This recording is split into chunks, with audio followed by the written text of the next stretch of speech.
Hello everyone and welcome to another episode of Becoming a Backyard Barbecue Master. It is crazy early, but I am about to enter into my Super Bowl, it feels like. That's right, I'm making a brisket, folks.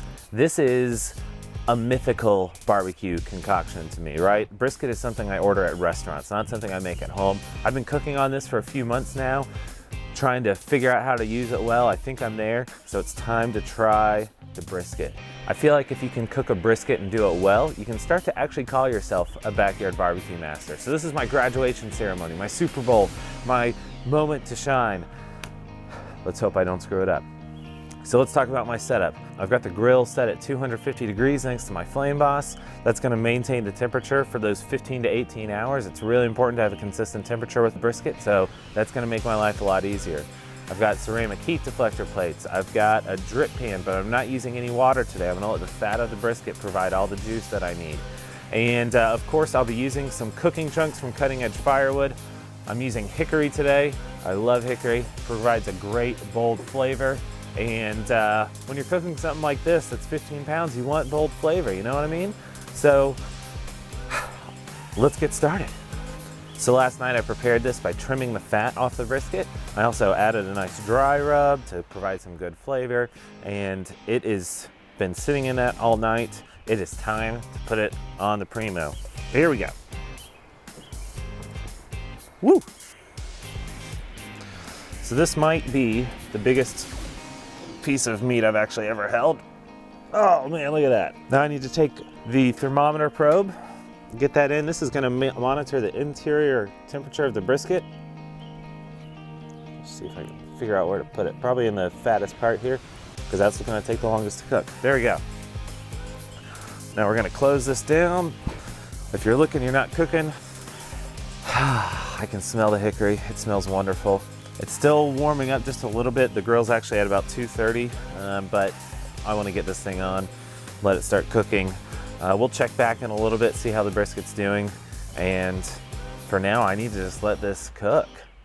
All right, everyone, this has been cooking for about 6 hours now. The internal temperature is up to around 165. And at this point, I'm gonna take the brisket out. It's not done cooking, but I'm gonna wrap it in some butcher paper. That's gonna help the brisket to keep cooking nicely, stay juicy, and give it a nice barky exterior, which is just so good on brisket. So let's take this guy out and wrap it in butcher paper. Here we go. All right, this is my first look. Oh man, that looks good. That is one big hunk of meat, y'all. Oh, awesome. If you remember, I didn't put any liquid down in my drip pan, but because of the fat, there's still quite a bit of liquid in there, so I feel like the brisket's not drying out, which is good. Okay, now I just want to take this. It's all wrapped in the butcher paper. Stick it back on the grill. Oh yes, I love that. Just gotta tuck those in a little bit. And let's shut it down. We're gonna keep cooking this brisket until it gets to about 210 degrees. So hopefully I won't need to open this again until then. All right, everyone, this brisket is at 205. I'm just barely beating the sunset tonight. So it's cooked for about 13 hours, a little quicker than I was expecting. I'm not upset about that. I'd love to get some sleep tonight after waking up at 5 this morning. So this is exciting. We're gonna take this off. I did have a question over Instagram while this was cooking. Why did you cook it with the fat side down? And this is a hot debate. Some people will say you need to cook with the fat side up, others say fat side down, others say it doesn't matter. The basic idea is when you're cooking fat side up, as the fat melts, it goes down and around the meat, and the meat can absorb all those juices. Other people say cooking it fat side down is better because the fat won't be able to take the dry rub off. That makes it wash away. I've done it both ways with pork butts. I'm trying it with fat side down today, and we'll see how it goes. So we're gonna take this off. It's got to rest for about an hour, and then I'm going to try some brisket. Here we go.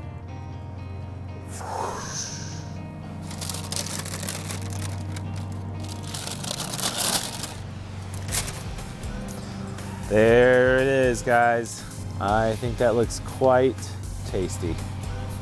I'm not even mad. The internal temp was 205. I've checked it in 2 or 3 other locations as well. Still lots of juice on this guy. Oh man, so much meat as well.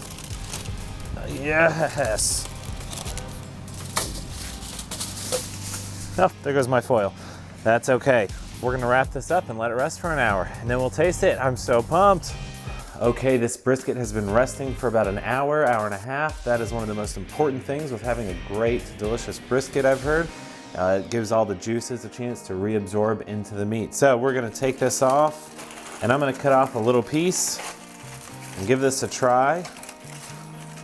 I'm actually gonna save a lot of this without cutting it tonight so that tomorrow I can put it in the oven and just warm it back up on a low heat so that we can eat it for lunch. Oh man. Okay.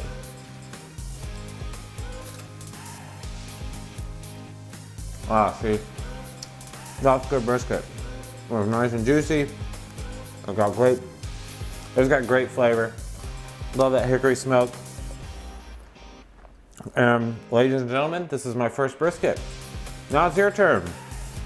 We'll see you next time on Becoming a Backyard Barbecue Master.